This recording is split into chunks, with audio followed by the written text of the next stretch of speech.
Win in your mind and you will win in your reality. और उन्होंने खुद को क्योर किया और उसके बाद से तो इनका जो कारवां चला, फिजिकल, मेंटल, इमोशनल, हर तरह का सपोर्ट लगता है लैक कर रहा है, कोई अंडरस्टैंड नहीं कर रहा है। Love you, thank you, bless you सभी डिवाइन सोल्स को, और शत नमन करती हूँ आप लोगों को। और आज का सेशन स्टार्ट करने से पहले फिर से दिल से शुक्रिया करती हूँ, हम सब अपने पे इन्वेस्ट करना शुरू करें, क्योंकि डिविनिटी का बनाया हुआ सबसे सुंदर और कह सकते हैं इंटेलिजेंट क्रिएशन हम है, बट कहीं ना कहीं हमने खुद का ही मिसयूज किया है। और जब खुद ही का मिसयूज कर रहे हैं तो उनके बाकी किंगडम को हम कैसे प्यार की नज़र से देख सकते हैं, चाहे वो प्लांट किंगडम हो चाहे एनिमल किंगडम। तो जैसा कि अभी तक हम लोगों ने जाना कि हमारे थॉट्स का हमारी लाइफ में बहुत ज़्यादा इम्पैक्ट है, और हर एरियाज ऑफ लाइफ में, नॉट ओनली इन हेल्थ, क्योंकि कोर्स हेल्थ से रिलेटेड है इसलिए हम लोग हेल्थ पे ज़्यादा बात करते हैं। बट अगर आपके थॉट्स जो पॉजिटिव हैं, आपके गोल के डायरेक्शन में है, आपको क्या चाहिए आपने वो दिखा दिया ना, हाउ उसका ख्याल यूनिवर्स रखता है, वो रिसोर्सेज आपके लिए इकट्ठे करता है। हमें ये नहीं सोचना ये होगा कैसे। मैंने जो इतना बड़ा सपना देखा है कि all over world healing centres होंगे जहां माइंड साइंस सिखाया जाएगा और उससे हीलिंग होगी, मैं सिर्फ इतना ही सोचती हूँ। कैसे क्वेश्चन मार्क लगाती ही नहीं, उस थॉट में एक भी थिंकिंग अटैच नहीं करती हूँ कि होगा कैसे, क्योंकि मुझे पता है मुझे अपना काम करना है, और मैं रहूं न रहूं healing centres all over the world जरूर बनेगा और लोग उसमें इसका बेनिफिट पाएंगे। जो भी आज के बाद 50 ईयर्स के बाद इस वीडियो को देखेगा बोलेगा अच्छा श्वेता मैम ने तो ये 50 ईयर्स पहले ही बोल दिया था, राइट। तो कहने का जो पर्पस है वो यही है कि अपने थॉट के लिए जो सबसे पहला काम हम लोगों को सीखना है ना, वो कि be a observer of your thought first.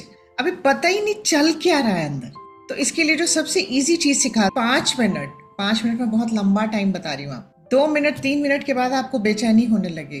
कहने का मतलब चुपचाप अपनी आंखें बंद करें और आपके आगे एक अंधेरा दिखेगा आपको, आप उसको देखने की कोशिश करें बस। और जब भी थॉट्स चले, कोई इमोशंस आने लगे, अपनी आंखें खोल लीजिए, आप देखिएगा 2-3 मिनट से ज्यादा आप नहीं उस पर फोकस कर पाएंगे। और ये जब आप 30 मिनट्स तक करने लगेंगे तब आप अपने थॉट्स को बहुत हद तक अंडरस्टैंड करने लगेंगे कि क्या चल रहा है, उससे मुझे इंगेज होना है नहीं होना है, आप अपने ऊपर इतना काम कर चुके हो। तो जैसा कि कल हम लोगों ने जाना कि थॉट्स हमारे हर जो ऑर्गन है, तो कहने का ये मतलब कि कल हम लोगों ने इसको बहुत ही अच्छे से जाना कि हमारे जो थॉट्स हैं वो किस तरह से हमारे ऑर्गन्स पे काम करते हैं। अब जैसे देखिए, अगर हम चीज़ों को लेट गो नहीं कर रहे हैं, हम अपनी बातों को अपने तक ही रख रहे हैं और बात को रिलीज नहीं कर रहे हैं अपने अंदर से, तो कोलन में स्टोर होती हैं चीज़ें, कोलन की डिजीजेस होती हैं। हम कुछ बोलना चाहते हैं तो बोलने में हमारे थ्रोट का बहुत रोल है, क्योंकि यहीं पे लैरिंग्स है, यहीं पे वोकल कॉर्ड, ये सारी चीज़ें यहाँ है। अगर हम किसी को कुछ बोलना चाहते हैं और हम नहीं बोल पाते तो यहाँ पे आपको चैलेंजेस आने शुरू हो। हम लोग कहते हैं ना, ये जो हमारा चेहरा होता है वो हमें रिप्रेजेंट करता है, हर इंसान को हम उसके फेस से, उसके चेहरे से पहचानते हैं। तो जब आपकी कोई सेल्फ आइडेंटिटी को हर्ट करता है तब इससे रिलेटेड चैलेंजेस स्टार्ट होते हैं। जब हम कोई चीज देखना नहीं चाहते, अपनी लाइफ में कुछ ऐसी चीजें हो रही हैं जिसको हम देखना नहीं चाहते और हम अपने मन को ये कमांड देते हैं, I don't want to see this again, mind इसको क्या लेता कि she doesn't want to see. तो बहुत सारी चीजें जो है, आज देख लीजिए, मैं वही सोचती हूँ कभी कभी। एक बार मेरी ब्रदर ने एक पिक्चर भेजी थी और उसमें जो सबसे बड़े एज का बच्चा था, आई थिंक वो 5 या 6 ईयर्स का रहा होगा, और सभी बच्चे 3 साल की उम्र से लेकर के 7 साल के सभी बच्चों ने चश्मा लगाया हुआ। मैंने कहा इसका मतलब आप सोच के देखिए आज पेन किस लिमिट तक चला गया है कि इतने छोटे बच्चे भी नहीं बचे हैं, उनकी भी लाइफ में कुछ ऐसी चीजें हैं कि वो देखना नहीं चाहते हैं, इस वजह से उनका विजन भी कम हो रहा है। आज अगर हम कुछ सुनना नहीं चाहते हैं तो हमारे कान में तकलीफ शुरू हो जाती है। अगर कोई चीज हम डाइजेस्ट नहीं कर पा रहे हैं जो मेरी प्रोग्रामिंग, मेरे बिलीफ, मेरे परसेप्शंस के अगेंस्ट है, तो हमें जीआई सिस्टम, मतलब स्टमक अपसेट होगा, एसिडिटी होगी, कभी बिना रीजन के आपको वॉमिटिंग स्टार्ट हो जाएगी। आपने कुछ भी बाहर का नहीं खाया, आपने वही खाना खाया जो घर में सबके साथ खाया, बट उनको वॉमिटिंग, लूज मोशन सब स्टार्ट हो जाएगा और आप ठीक ठाक रहें। तो जो बताने का पर्पस वही है कि थॉट किस तरह से हमारे जिस ऑर्गन का जो फंक्शन दिया डिविनिटी, हमारे मिलते जुलते थॉट्स वहीं जाकर की चीजों को स्टोर करते हैं, एनर्जी स्टोर होती है और वहां से डिजीज स्टार्ट होती है। आज का जो सेशन है वो और आई ओपनिंग होगा आप लोगों के लिए, क्योंकि कुछ डिजीजेज जो कॉमन डिजीजेज है, क्योंकि मैंने इसको आई थिंक 3 ईयर्स पहले एक सर्वे किया था, उसमें 100 लोगों ने पार्टिसिपेट किया था ऑल ओवर द वर्ल्ड। उन्होंने अपने डिजीज मुझसे शेयर किया था और मैंने उनका थॉट पैटर्न उनसे शेयर किया था, एंड बिलीव मी 100% सेड एकदम करेक्ट है, 100% सेड एकदम करेक्ट है। तो वो सारे वो डिजीजेज हैं जो जिसमें 100 लोगों ने पार्टिसिपेट किया था। आज उसको हम लोग एक बार देखेंगे। जरूरी नहीं सारे सिम्टम्स हो, बट एक या दो भी हो सकता है। कभी कभी क्या होगा कि हमारे अंदर इतना क्योस है कि हमें लगेगा नहीं मेरे में तो ऐसी कुछ भी थॉट पैटर्न नहीं चल रहा है। बट मैं एक ही चीज कहूंगी, हरी मत करिएगा, तुरंत अपने को भी जज मत करिए। टेक योर ओन टाइम, शांति से बैठना शुरू करिए और देखिए कि अगर ये डिजीज है तो इससे मिलती जुलती कोई चीज आपके अंदर जरूर चल रही है, राइट। तो स्टार्ट करते हैं आज का सेशन। और आज का सेशन स्टार्ट करेंगे with the beautiful quote, win in your mind and you will win in your reality.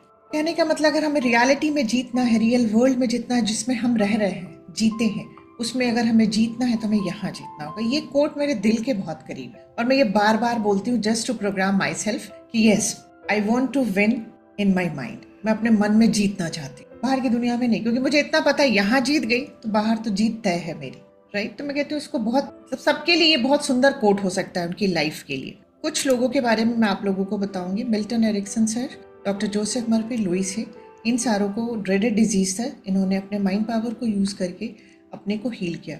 Milton Erickson sir को पैरालिसिस था, इन्होंने ये बहुत कम एज में, I think at the age of 60 ये व्हील चेयर पे आ गए थे। इनको टोन डेफनेस था, इनको डिसलेक्सिया था और उसके बावजूद इन्होंने न्यूरो लिंग्विस्टिक प्रोग्रामिंग में बहुत सारी चीज़ें, हम इनसे रिलेटेड चीज़ों को पढ़ते हैं। कहा जाता है इतना अच्छा, इतना बेहतर, he was the one of the best hypnotherapist of the world. इतनी ज़्यादा इनकी कमांड रही है अपने हिप्नोथेरेपी में कि ये जो सामने वाले जिसको हिप्नोटाइज करते थे ना, उसके ब्रीदिंग पैटर्न को भी मैच कर लेते थे। ये आज तक इनके अलावा कोई नहीं कर पाया। लेकिन इन्होंने जब बहुत कम एज में थे तभी इनको colour blindness, tone deafness, dyslexia हो गया था अर्ली चाइल्डहुड में ही। उसके बाद ये एट द एज ऑफ 16 ये पैरालाइज्ड हुए लोअर लिम्स और ये व्हील चेयर पे आ गए। लेकिन इन्होंने कभी ना डिविनिटी को कोसा नहीं कि क्या है। इतने सारे brother sisters, I think 5 brother sisters थे, ये 3rd नंबर पे थे। जब ये व्हील चेयर पे भी आ गए तो इन्होंने एक ही चीज कहा कि अगर मुझे ऊपर वाले ने व्हील चेयर पे बिठाया तो किसी पर्पस के लिए बिठाया। जब इनको कलर ब्लाइंडनेस, जब इन्होंने रियलाइज किया तो बोला अगर ये भी है तो ये भी किसी पर्पस के लिए होगा। टोन डेफनेस था, डिसलेक्सिया था, तब हर चीज को ये सोचते थे किसी पर्पस के लिए है, अगर डिविनिटी ने मेरे साथ किया है तो। और ये हमेशा थैंकफुल रहते थे अपनी हर चीज के लिए। जब व्हील चेयर पे बिठाया तो उन्होंने कहा अच्छा हुआ मैं व्हील चेयर पे बैठ गया, एटलीस्ट मैं लोगों के बिहेवियर को ऑब्जर्व कर पाता हूँ। क्योंकि टोन डिफरेंस था तो बातों से ज्यादा वो हैंड मूवमेंट देखते थे, इसलिए वो फिजियोलॉजी पे, लोगों के ब्रेथ पे बहुत ज्यादा स्टडी कम एज से कर पाए, क्योंकि समझना चाहते थे कि लोग बोल क्या रहे हैं। और ये व्हील चेयर पे थे तो इन्होंने हमेशा अपने को शुक्रिया यही किया डिविनिटी को कि अगर मैं चलता फिरता रहता तो मैं सबकी तरह 9 to 5 की जॉब कर रहा होता, मैं भी उन्हीं की तरफ दौड़ भाग कर रहा होता। तो आज जो मैं कर पा रहा हूँ नहीं कर पा। तो जो इनसे एक लर्निंग मिलती है, मैं कह सकती हूँ कि इनको मैं बहुत ज्यादा, इनकी जब मैंने बायोग्राफी पढ़ी और इनको हम लोगों ने अपने कोर्स में स्टडी किया इनके बारे में, मुझे यही लगता है कि हर चीज के लिए हमें ग्रेटफुल होना, क्योंकि डिविनिटी की प्लानिंग को हम और आप अंडरस्टैंड नहीं कर सकते कि उन्होंने हमारे लिए क्या रखा है। बट इतना तय है, रखा बहुत अच्छा है, बट उनसे कनेक्ट करने और उनकी इंस्पिरेशन को समझने की जरूरत है। और ये तभी पॉसिबल होगा जब हम यहाँ से एम्प्टी होना शुरू करें, राइट। उसके बाद आता डॉक्टर जोसेफ मर्फी, साइकोलॉजिस्ट भी थे ये। इनको स्किन कैंसर था। इनकी बुक है the power of your subconscious mind. ये उस समय उन्होंने लिखी थी जब बहुत हद तक काम हो रहा था बट लोगों को नॉलेज नहीं थी इसके बारे में। जब इनकी बुक आई तो मैक्सिमम लोगों को सबकॉन्शियस माइंड के पावर के बारे में पता चलने लगा। तो मैं सबको रेकमेंड करती हूँ, फर्स्ट बुक अगर आपको स्टडी करना है सबकॉन्शियस माइंड पावर में तो डॉक्टर जोसेफ मर्फी सर की पढ़िए बुक, क्योंकि उनसे आपको बहुत क्लैरिटी आएगी। इनको स्किन कैंसर था, इन्होंने अपने डिजीज को खुद से क्योर किया था। इनके पास n नंबर ऑफ पेशेंट्स पे रिसर्च है जिन्होंने इन्होंने क्योर किया। लुइस है, ये आप इनके बारे में भी पढ़ना चाहेंगे तो डिटेल में है। ये हे हाउस रन करते हैं और इनके बहुत सारे काम है पेशेंट्स के, specially on AIDS patients. Cancer patients पे भी काम किया क्योंकि उनको 4th stage vaginal cancer diagnose हुआ था। और जब डॉक्टर ने कहा कि अगर आप सर्जरी नहीं करते हो तो आप 6 मंथ से ज्यादा नहीं जियो, तो उन्होंने क्या बोला डॉक्टर को कि ये तब तक माइंड पे काम कर रहे थे, ये माइंड पैटर्न को समझ रहे थे, थॉट्स पे ये काम कर रहे थे, क्योंकि पेशेंट्स के लिए कर रहे थे, अपने लिए नहीं कर रहे थे, बट बहुत सारे लोगों को हेल्प कर रहे थे। लेकिन जब इनको खुद को डायग्नोस हुआ तो इन्होंने यही समझा कि सर्जन क्या करेगा, मुझे एक बार कट करेगा, सर्जरी करेंगे, पैटर्न अगर मैंने नहीं चेंज किया तो रिकर करेगा और फिर मैं सर्जन के पास जाऊंगी और वो मुझे फिर से सर्जरी करेंगे। तो उन्होंने बड़ा अच्छा आंसर दिया था सर्जन को कि आप मुझे तब तक काटते रहोगे जब तक लुइस बची रहेगी, मैं आपको ये अपॉर्चुनिटी नहीं दूंगी और मैं खुद को क्योर कर। और उन्होंने खुद को क्योर किया और उसके बाद से तो इनका जो कारवां चला, इन्होंने बहुत सारे लोगों के n नंबर ऑफ पेशेंट्स की हेल्प, एड्स से लेकर के कैंसर पेशेंट सबके लिए, राइट। तो मैं एक ही चीज कहती हूँ कि जब ये कर सकते हैं तो हम भी कर सकते, क्योंकि हम सब इक्वल है। हमारा जो ब्रेन है एकदम इक्वल है, हम we all are born with the same number of neuron cells. Mind भी उनके पास भी वही माइंड है जो हमारे पास है, बट उन्हें यूज करना आता था, उसको अपने फेवर में यूज करना आता था, हमारे वो अगेंस्ट में काम कर रहा है, इसलिए हमारी लाइफ में सफर, राइट। अब आते हैं आज के कुछ हम लोग जो कॉमन डिजीजेस पैटर्न है उसके बारे में आज हम लोग जाने। तो सबसे पहले शुरू करते हैं, अल्फाबेटिकली हम लोगों ने थोड़ा बहुत लिया है पेशेंट्स के। अगर एक्ने और पिंपल्स आपके आसपास किसी को देखिएगा जो बहुत ज्यादा, अगर किसी को, तो आजकल यंग गर्ल्स में बहुत ज्यादा, बच्चों में बहुत ज्यादा एक्ने और पिंपल्स मिल रहा है, तो आप देखिएगा उनका उस समय जो है उनका जो थॉट पैटर्न होता है वो पता है क्या होता है, वो खुद को एक्सेप्ट नहीं कर पाते, उनके अंदर सबसे ज्यादा लो सेल्फ इमेज होता है, सेल्फ हेट्रेड होता है, बहुत लो सेल्फ स्टीम होता है, सेल्फ हेट्रेड होता है, और उनका जो है ना एंगर होता है। ये जो छोटे छोटे पिंपल्स ये होते हैं, जब भी उनका स्मॉल आउटबर्स्ट होता है एंगर का, तो वो पिंपल्स और एक्ने के फॉर्म में देखने, हम चाहे कुछ भी कहें हार्मोन इम्बैलेंस हो रहा है, बट वो भी तो उसी से हो रहा है, उसके थॉट पैटर्न से ही सारे हार्मोन डिस्टर्ब हो रहे हैं। हमने बहुत अच्छे से समझा कि जब भी हम टेंशन में जाते हैं, फाइट एंड फ्लाइट रिस्पॉन्स में जाते हैं, तो कुछ हार्मोन हमारी बॉडी में रिलीज होता है, और एंड रिजल्ट प्रोडक्ट जो हमें हार्मोन का मिलता है दैट इज कॉर्टिसोल, और कॉर्टिसोल हमारी बॉडी के लिए बहुत, अगर वो पूरे टाइम एक हायर लेवल में बना रहे। अगले वीक आप लोग बहुत खूबसूरती से जानेंगे कि डिजीज होता कैसे है, होता क्यों है, उसके लिए क्या क्या फैक्टर्स रिस्पॉन्सिबल, बहुत डिटेल में हम लोग स्ट्रेस को समझेंगे। तो अभी वहाँ हम डिटेल में नहीं जाएंगे, अभी बस इतना ही बता रही हूँ कि अगर एक्ने और पिंपल्स होता है तो आप उन बच्चों को, या जिसको भी होता है, मेल फीमेल गर्ल बॉयज जो भी है, आप खाली उसको समझने की कोशिश करिएगा, ऑब्जर्व करिएगा। वो सेल्फ से उसको बहुत हेट्रेड होता है, क्योंकि उसको बचपन में लोगों ने बहुत कंपेयर किया होता है, बहुत ज़्यादा कंपैरिजन किया होता है उसको अपनों से, अपने सिबलिंग होते हैं उनसे, या तुम कुछ नहीं कर सकते इस तरह से। तो उस बच्चों में क्या होता है ना, एक सेल्फ हेट्रेड डेवलप हो जाता है, तो उनको ये एक्ने और पिंपल्स बहुत कॉमनली होता है और जल्दी ठीक नहीं होता। दूसरा आता है बैक एक। बैक को हम 3 में डिवाइड करेंगे, कल भी हमने थोड़ा बैक के बारे में स्टडी किया था, लो बैक, मिडिल बैक और अपर बैक। तो लो बैक में जो होता है fear of money, lack of financial support, उनका पैटर्न जो होता है वो फियर ऑफ मनी रहता है, उनको लैक ऑफ फाइनेंशियल सपोर्ट रहता है, और ये ना हर सिचुएशन से भागने की कोशिश करते हैं। जैसे मान लीजिए ना कि उनको लग रहा है कि लड़ाई हो सकती है, तो वो चीज़ों से बचने के लिए वहां से हट जाएंगे। मतलब कोई चीज़ को ना, उस सिचुएशन को, चैलेंजिंग सिचुएशन को फेस नहीं करते ये लोग, ये स्केपिस्ट होते हैं एक तरह से। इनको लगता है कि नहीं, मतलब भागना ही बेहतर, मुझे नहीं सिचुएशन को फेस करना, मुझे नहीं आगे बढ़ना। और उन रिलेशनशिप्स में होते हैं, चाहे वो हस्बैंड के साथ हो, चाहे पेरेंट्स के साथ हो, चाहे सिबलिंग के साथ हो,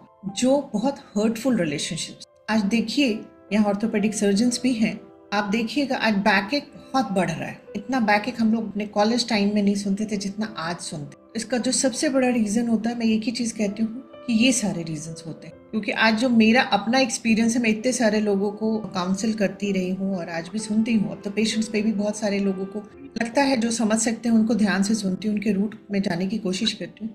तो मैं देखती हूँ जो सबसे कॉमन चीज मुझे मिल रहा है डिजीज के साथ, वो रिलेशनशिप चैलेंज, चाहे वो पेरेंट से हो, चाहे वो भाई बहन में हो, चाहे वो पति पत्नी।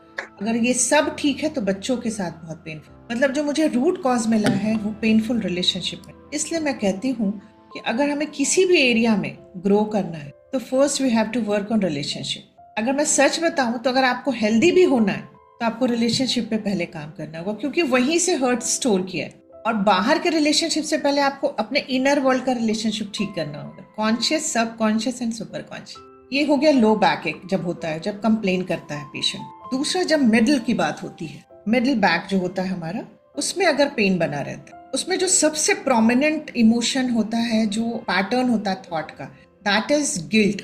वो गिल्ट किसी तरह का भी हो सकता है, लोगों ने दिया हो, खुद से हुआ हो, या इतनी बार लोगों ने बोला कि तुम्हारी वजह से गलत हो। और जानते हैं क्या होता है, मोस्ट ऑफ द टाइम आज जो गिल्ट हम में है वो हमारे अपने पेरेंट्स के दिए हुए, हमारे अपनों के दिए हुए, जिनसे हम बेइंतहा प्यार करते हैं। अब जैसे मान लीजिए कि अभी आज सभी वर्किंग है, अगर बच्चा कोई जिद करता है तो हम क्या कहते हैं, तुम्हारे लिए ही तो काम कर, उसका रिजल्ट अच्छा नहीं आता तो कहते हैं हम दिन भर इतनी मेहनत कर रहे हो, तुमसे पढ़ाई भी अच्छे से नहीं हो रही है, हम क्या नहीं तुम्हारे लिए करते हैं, और तुम इतनी सी चीज नहीं कर पा रहे हो कि 10 आउट ऑफ 10 ले आओ।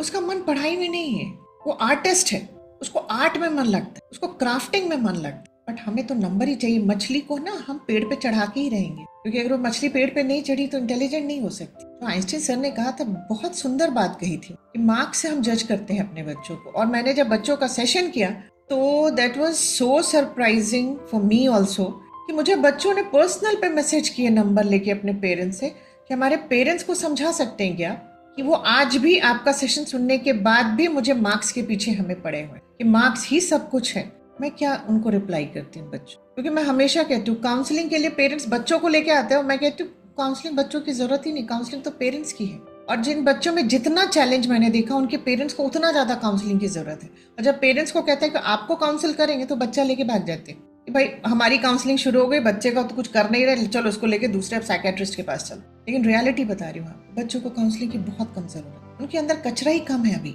बट ये जो गिल्ट है ना, ये मुझे बहुत डिटेल में मैं क्यों जाती हूँ कि गिल्ट हमें अपने ही देते हैं, अपने बड़े देते हैं, हमारे वो लोग देते हैं जो हमारी परवाह करते हैं, अननोइंगली दे रहे हैं, दे डोंट नो कि what they are doing. But guilt हमारे माइंड के लिए मोस्ट डेंजरस पैटर्न हम लोग कहते हैं एंगर, फियर और गिल्ट। ये 2-3 चीज जो है ना हमारे माइंड के लिए डेंजरस पैटर्न, हमारे ब्रेन के लिए बहुत ही नुकसानदेह है ये 3 चीज। और यही 3 चीज हमारे डिजीज के लिए रिस्पॉन्सिबल होता है मोस्ट ऑफ द। उसके बाद आता है कि अगर मिडिल में पेन है तो ये लोग पास्ट में ही स्टक रहते हैं। जब भी आपको मिडिल बैक में कभी डिस्कम्फर्ट हो तो आप देखिएगा कोई गिल्ट का इमोशन बाहर आ रहा है, किसी चीज को लेके आपको गिल्ट हो रहा है। जैसे अभी मुझे कुछ दिनों से मिडिल बैक में पेन हो रहा था और मैं इसका रीजन जान रही थी, क्योंकि मैंने एक पेशेंट को लूज किया था और माइंड साइंस से रिलेटेड। वो मेरी पेशेंट एज सच नहीं थी, उनको सीए था।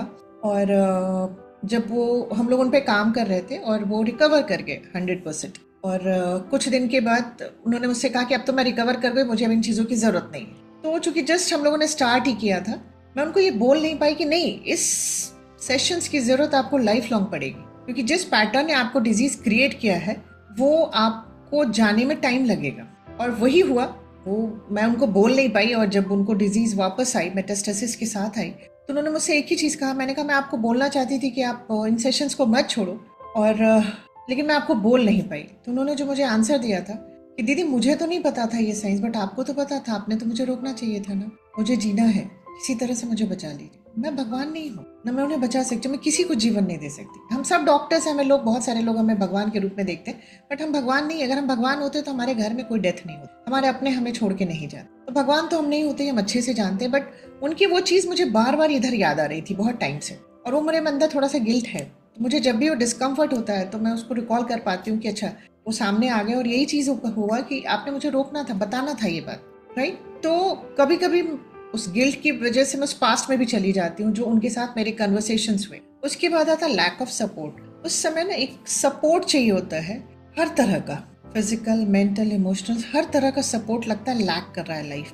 कोई अंडरस्टैंड नहीं कर रहा है, कोई मुझे समझने की कोशिश नहीं कर। और तीसरा आता है, उस समय आपका सेल्फ कॉन्फिडेंस भी जो है ना गिरने लगता है, आपको नहीं लगता आप कुछ कर सकते। आप अच्छे खासे एक पीक पे जा रहे हो और अचानक कोई मेमोरी रिप्लेइंग होती है और आपको होता है, तो उस समय यही चलता है क्योंकि पास में सबने कहा है तुम नहीं कर सकती कोई चीज। तो ये होता है अगर मिडिल बैक में पेन है तो ये पैटर्न होता है थॉट का। अपर में अगर पेन होता है तो वहां भी लैक ऑफ इमोशनल सपोर्ट है, फीलिंग अनलव्ड और होल्डिंग बैक लव। अगर एक तो हमें ये रहता है कि हमें कोई प्यार नहीं करता, और अगर कोई प्यार करने के लिए आगे बढ़ता है तो हम उसे रोक देते हैं, क्योंकि व्हाट वी फील कि I am not worthy, I don't deserve love, I don't deserve unconditional. और बहुत हद तक ये सारी पैटर्न्स जो है ना हम अपने आसपास आप देख पाइएगा। जिसको भी जो है आप इमोशन समझने की कोशिश करें। मैं सबसे पहले एक ही चीज कहूंगी, इस पूरे कोर्स को सीखने के बाद ना आप बाहर अभी कुछ मत देखिएगा, आप ऑब्जर्वर बनिएगा, बट सबसे ज्यादा आप अपने पे देखिएगा चीजों। जिस दिन आपको पेन होगा या थोड़ी सी शांति से बैठिएगा और देखिएगा पेन हो कहाँ रहा है,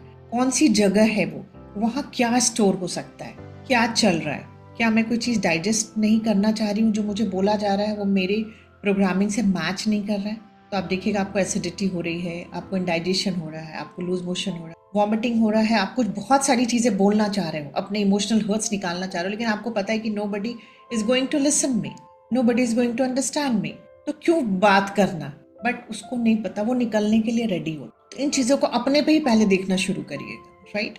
उसके बाद आता है high blood pressure. High blood pressure उन लोगों को होता है जिनके साथ long standing emotional issues solve नहीं किए गए, वो बहुत लंबे समय तक मतलब जो इमोशनल उनके चैलेंजेस उसको किसी ने सॉल्व नहीं किया है, उन लोगों को जाकर के हाई ब्लड प्रेशर का प्रॉब्लम। और इनका जो एक बेसिक पैटर्न क्या होता है ना, they want to control each and everything in their life. हर चीज को कंट्रोल करेंगे। आप देखिएगा जो भी आपके घर में हाइपरटेंसिव है ना, वो सबको कंट्रोल करेंगे, चाहेंगे तुम ऐसे करो, तुम ऐसे करो, और बहुत सारी चीज अज्यूम कर लेंगे कि उसने ऐसा करना चाहिए। तीसरा आता है लेटिंग योर इमोशंस कंट्रोल्स यू, वो अपने इमोशंस को कंट्रोल नहीं कर। परफेक्शन में बहुत ज्यादा बिलीव रखते हैं ये लोग, हर चीज परफेक्ट चाहिए, इसीलिए तो पूरे टाइम टेंशन में रहते हैं कि अगर किसी ने चीनी का डब्बा मैंने राइट में रखा तो लेफ्ट में क्यों रखा। मैंने तो अपने आसपास जो लोगों को मैं बता रही हूँ, ब्लड प्रेशर तो सबके घर में कॉमन है आज के डेट में, हाई ब्लड प्रेशर जिनको जिनको है ना, बहुत मिलता जुलता पैटर्न देखा है सब में।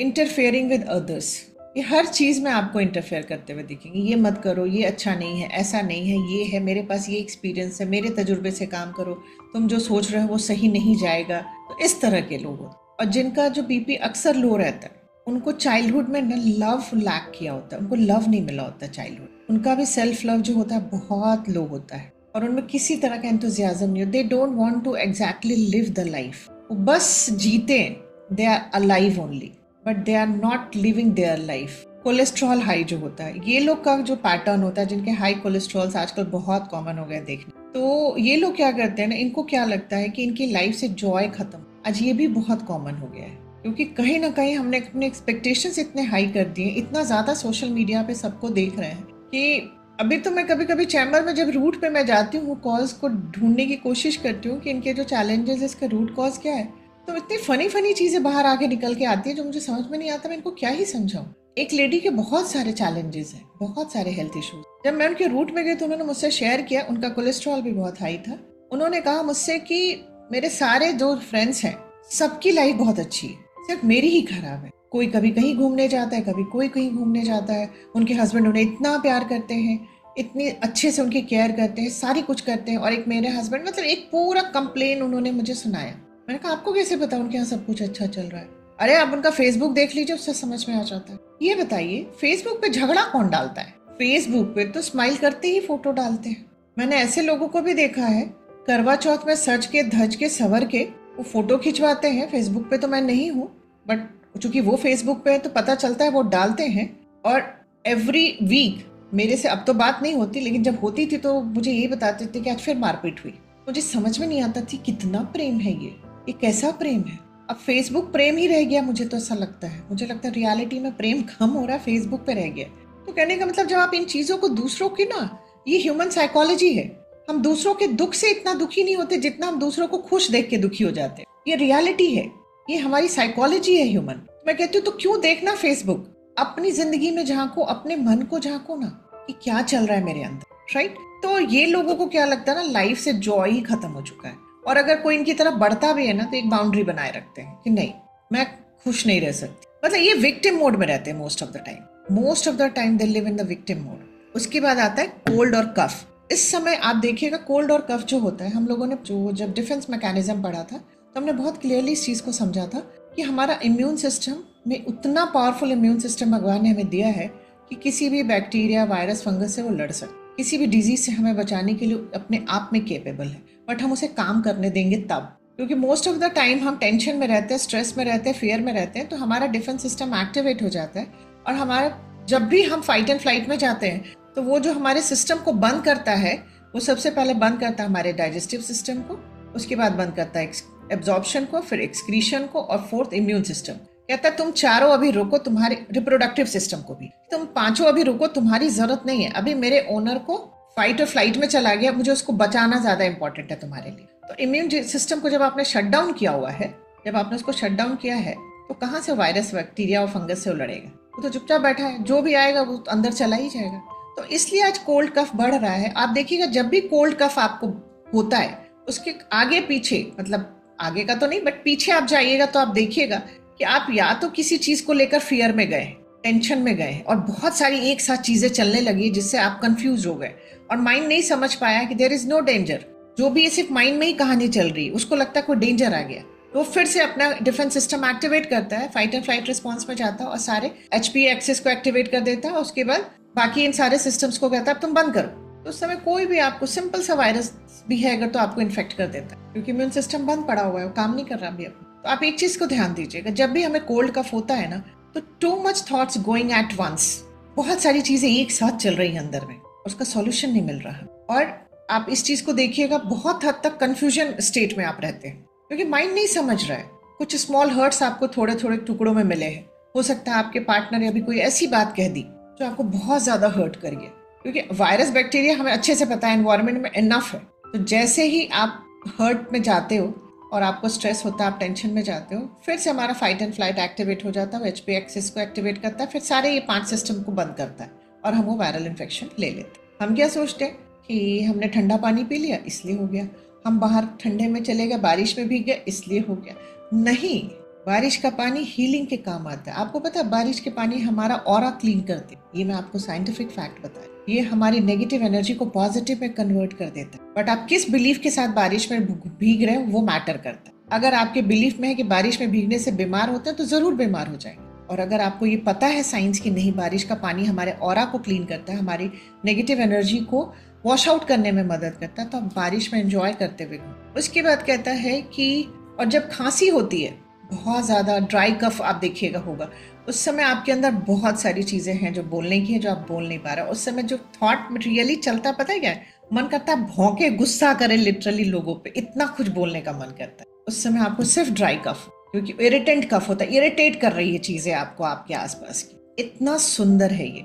उसके बाद आता है लाइफ में बहुत सारा कंफ्यूजन है, क्या करना है नहीं करना है, ये तो शुरू किया ये भी नहीं हो पाया, ये भी नहीं कर पा रहे, क्या करूं, कैसे दिशा दूं। जब आप इसमें जाते हैं तो फिर वही आप स्ट्रेस टेंशन में गए, फियर में गए, आपका माइंड उसको उठाया और आपके सारे सिस्टम को बंद किया, और जो भी फंगस बैक्टीरिया वायरस हमारे एनवायरनमेंट में है वो अंदर जाके वो आपको इन्फेक्ट, राइट। उसके बाद बीइंग इन सीजनल सिकनेस, कहने का मतलब जो आपके बिलीफ में है कि नहीं सीजन चेंज होता है तो मुझे तो ये होना ही होना होता है, वो तो 100% होगा आपको।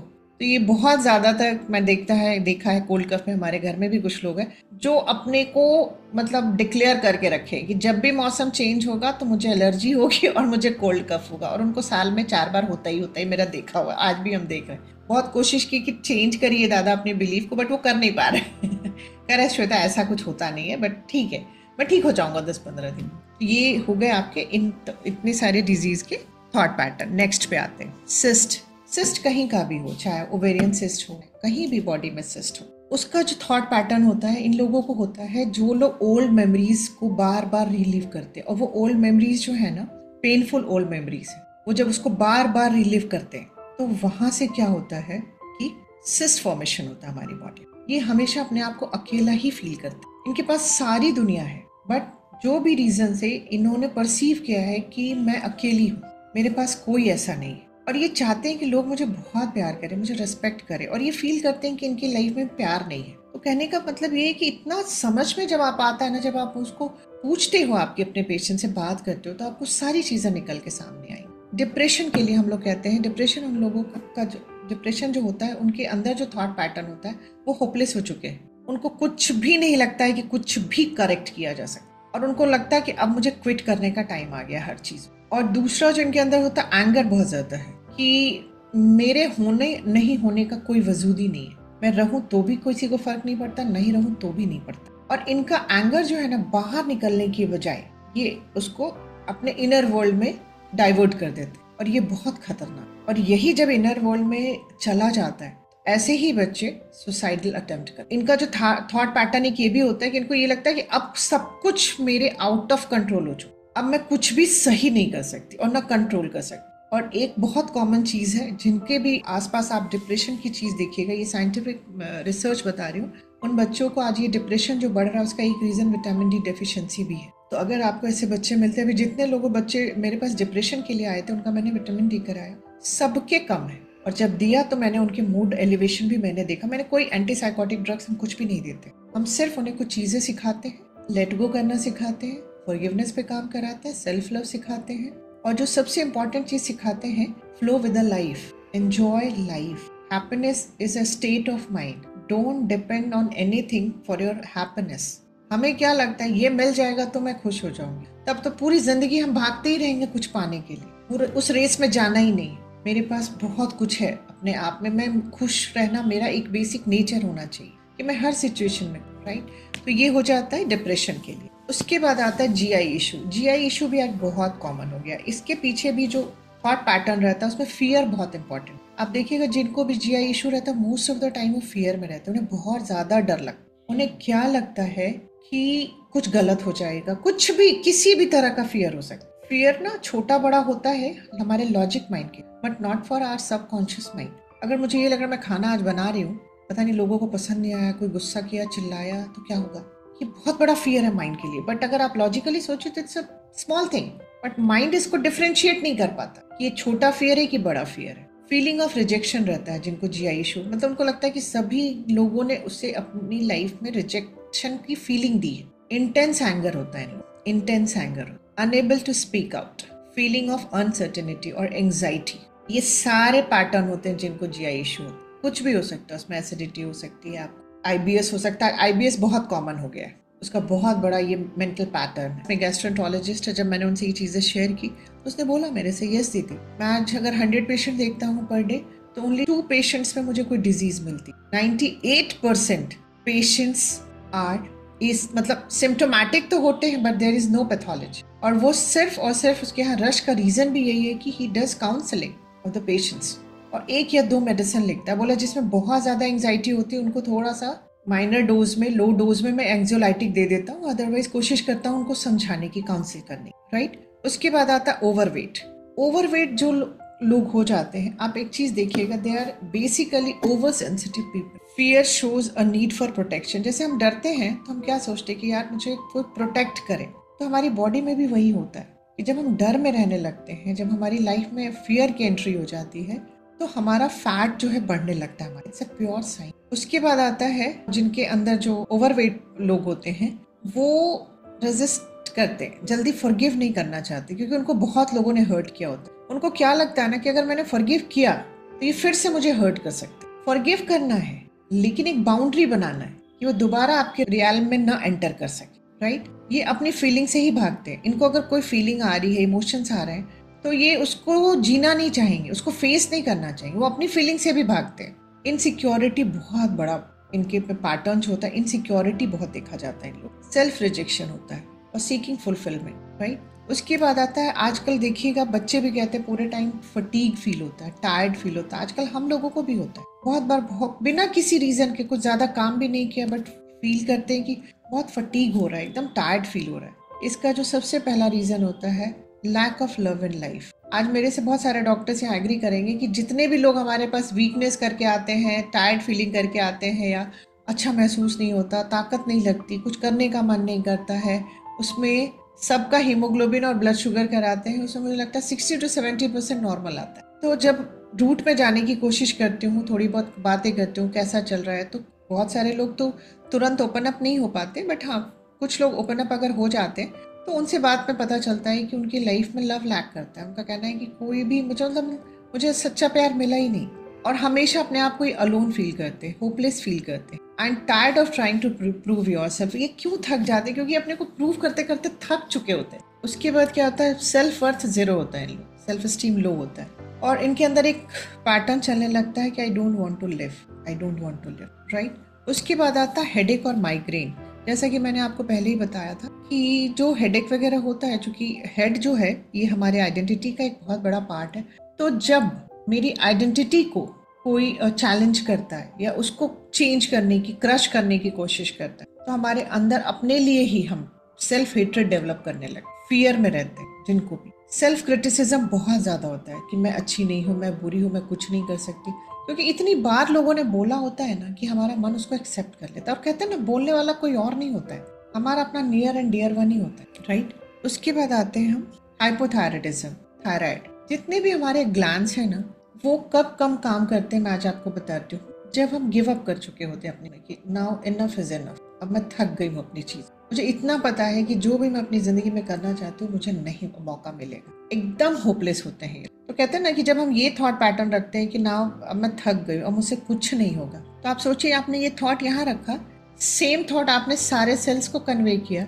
सेल्स के मिलने से ऑर्गन बन रहा है, तो सारे ऑर्गन को क्या मैसेज गया कि नाउ थक गए, अब काम नहीं करना, तो वो अपना काम कम कर देते कि अच्छा ओनर कह रहा है कम काम कर। इसलिए आज आप देखिए कि हार्मोनल इश्यूज, एंडोक्राइन पे बहुत बड़ा इफेक्ट होता है हमारे थॉट। उसके बाद आता है लिवर डिजीज। लिवर डिजीज भी आज की डेट में बहुत कॉमन। इसका रीजन है ये इनका जो थॉट पैटर्न होता है ना, जो इसमें कॉमन चीज देखा गया है, जो सबसे ज्यादा डेंजरस होता है लिवर डिजीज वालों के लिए, उनके अंदर एंगर तो होता है लेकिन वो सप्रेस्ड एंगर होता है। कुछ लोगों को, जब हम लोग डिजीज पे काम कर रहे थे, कुछ लोगों ने कहा कि नहीं, बट मेरे जो ब्रदर है या मेरे जो हस्बैंड है, मतलब वाइफ लेके आए थे उनको, उनका कहना बट ये तो बाहर भी बहुत गुस्सा करते हैं। लेकिन जब हम लोगों ने हस्बैंड से बात की तो पता चला कि जो बाहर वो करते हैं गुस्सा, वो ओनली 1/4 है उनकी लाइफ, 3/4 उन्होंने सप्रेस करके रखा हुआ है, इसलिए उनको ये लिवर डिजीज हुआ। और हमेशा ना ये देखिएगा कि इनका एक बेसिक पैटर्न बन चुका होता है कंप्लेन का।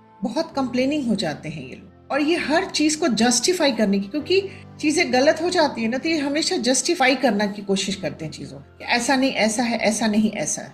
और ये मोस्ट ऑफ द टाइम ना मतलब नेगेटिव जोन में रहते हैं। और इसका सबसे बड़ा रीजन है कि एंगर ना पोर आउट करने के लिए बना था, लेकिन बचपन से हमें क्या सिखाया गया, गुस्सा करना अच्छी बात नहीं है, गुस्से को पीना चाहिए। और वही पीते पीते आज इतनी सारी बीमारी हम लोगों ने इनवाइट करी है अपने अंदर। गुस्से को बिल्कुल नहीं पीना चाहिए, बट सामने वाले को भी समझना चाहिए कि आज किसी को अगर गुस्सा आ रहा है तो उसको बाहर निकलने दो, लेट एंगर कम आउट।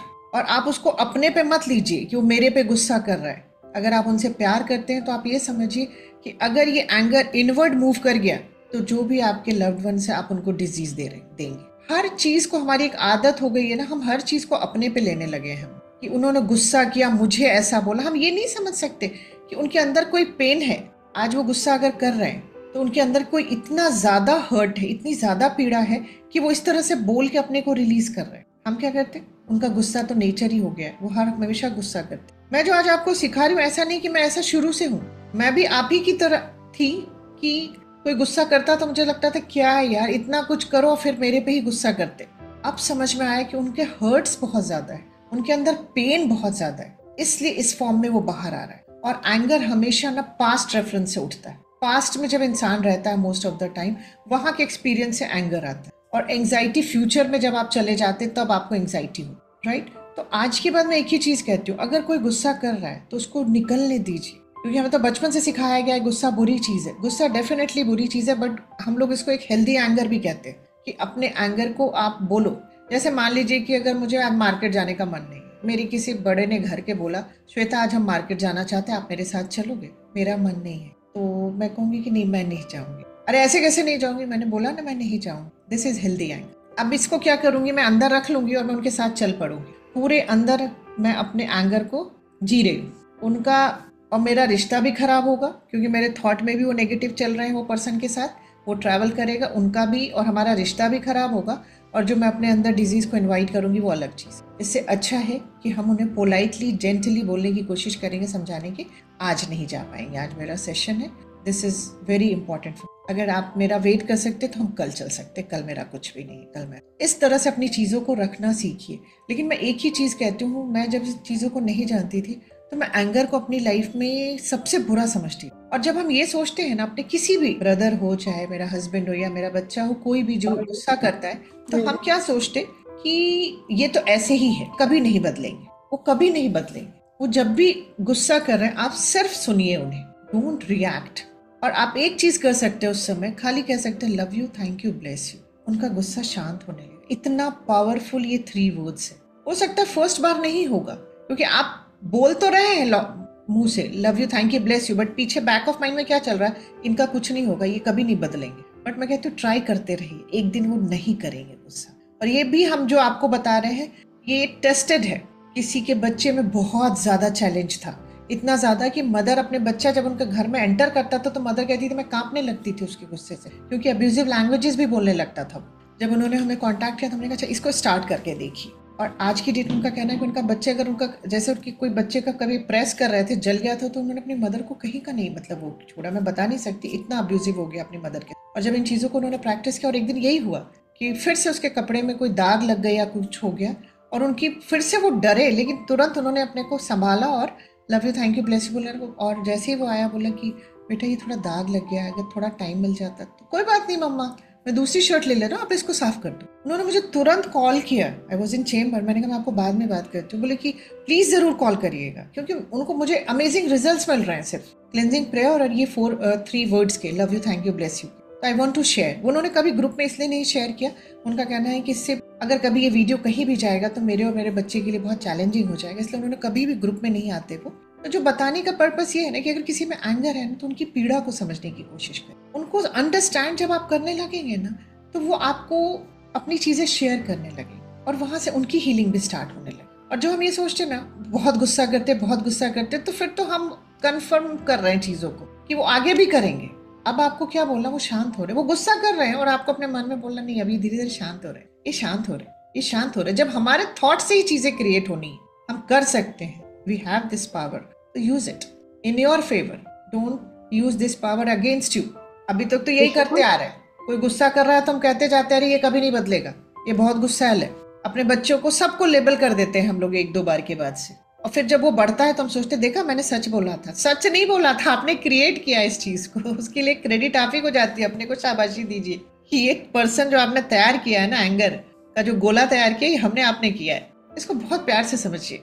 मैं एंगर पे इसलिए बोलती हूँ क्योंकि आज बहुत बड़ा इशू है एंगर का, और मेरे घर में भी कुछ ऐसे लोग थे जिनके गुस्से से हम खुद डरते थे बहुत ज्यादा, लेकिन इस चीज को इमेजिन कर करके वो शांत हो रहे हैं, वो शांत हो रहे हैं। आज वो, मैं कहती हूँ मेरे से भी ज्यादा शांत हो गए। कहीं कहीं मुझे थोड़ा सा अगर आता भी है तो मैं देखती हूँ वो शांति से चीजों को टैकल कर पाते, मैनेज कर पाते। तो बहुत पावर इन चीजों में, बस आप शुरू तो करिए इन चीजों को समझना। नेक्स्ट आता है नेल बाइटिंग। नेल बाइटिंग के लिए अगर मैं कहूँ तो जो बच्चे नेल बाइट करते हैं ना उनके अंदर फ्रस्ट्रेशन बहुत ज्यादा होता है, क्योंकि उनको इतना ज्यादा फ्रस्ट्रेशन होता है, उनको लगता है कि मेरे अकॉर्डिंग तो कुछ भी नहीं हो रहा, मैं जो चाह रही हूँ मैं नहीं कर पा रही हूँ। तो क्या करते हैं ना, खुद ही को खाना शुरू करते हैं, इसलिए वो नेल बाइट करते हैं। ठीक, उसके बाद आता है पेन। पेन का मतलब ही है गिल्ट। आपको कहीं भी पूरी बॉडी में पेन, आप समझ लीजिए कि कोई गिल्ट का इमोशन आपके में बहुत ज्यादा हावी, क्योंकि गिल्ट अगर हमने कोई गलती की है तो पनिशमेंट मिलना है हमें, तो पनिशमेंट कैसे मिलेगा, in the form of pen.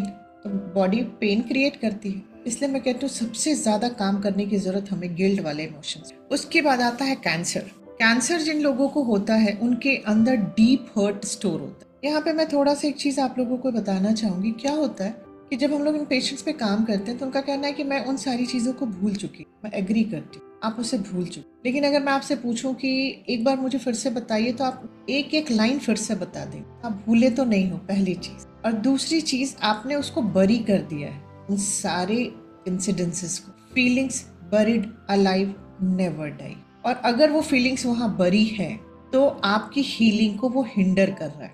आपको किसी भी एक ट्रस्टवर्दी पर्सन को उन सारे इंसिडेंसेस को जिसने आपको मैक्सिमम हर्ट्स दिए हैं शेयर विद योर फ्रेंड, जो भी है आपकी लाइफ, एक न्यूट्रल पर्सन से वो सारी चीजें शेयर कर लीजिए जो आपको जज ना, क्योंकि जब तक वो वहां से रिलीज नहीं होगा तब तक आपकी हीलिंग में प्रॉब्लम आएगा, वो हिंडर करता है हीलिंग।